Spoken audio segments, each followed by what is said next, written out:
ಅರಬ್ಬಿ ಸಮುದ್ರದಲ್ಲಿ ಮೀನುಗಾರಿಕೆಗೆ ತೆರಳಿದ್ದಂತಹ ಬೋಟ್ ಮುಳುಗಡೆಯಾಗಿರುವಂತಹ ಘಟನೆ ನಡೆದಿದ್ದು ಮಲ್ಪೆ ಮೂಲದ ಬೋಟ್ ಮುಳುಗಡೆಯಾಗಿದೆ.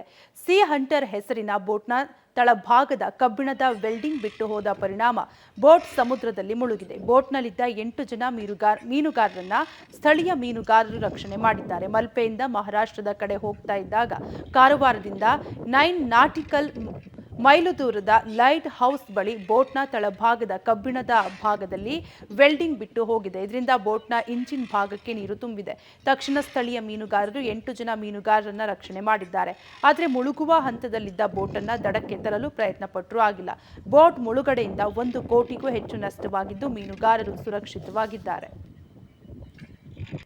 ಮಹಾಕುಂಭ ಮೇಳಕ್ಕೆ ಈಗಾಗಲೇ ಲಕ್ಷಾಂತರ ಜನರು ಹರಿದು ಬರ್ತಾ ಇದ್ದು ಈಗಾಗಲೇ ಸಂಕಷ್ಟ ಎದುರಾಗಿದೆ. ಬಂದ ಜನರಿಂದ ತುಂಬಿ ತುಳುಕುತ್ತಿರುವ ರೈಲ್ವೆ ಮತ್ತು ಬಸ್ ನಿಲ್ದಾಣಗಳು. ರೈಲ್ವೆ ಬಸ್ ನಿಲ್ದಾಣದ ಬಳಿ ಸಾವಿರಾರು ಜನರು ಸೇರಿದ್ದು ಜನರನ್ನ ನಿಭಾಯಿಸಲು ಭದ್ರತಾ ಸಿಬ್ಬಂದಿ ಪರದಾಡ್ತಾ ಇದ್ದಾರೆ.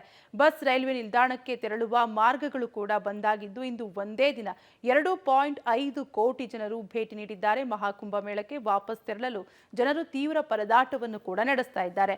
ಟ್ರೈನ್ ಮಿಸ್ ಆದ್ರೂ ಉಚಿತ ಪ್ರಯಾಣದ ವ್ಯವಸ್ಥೆಯನ್ನು ಕೂಡ ಅಲ್ಲಿನ ಆಡಳಿತ ಮಂಡಳಿ ಮಾಡ್ತಾ ಇದೆ.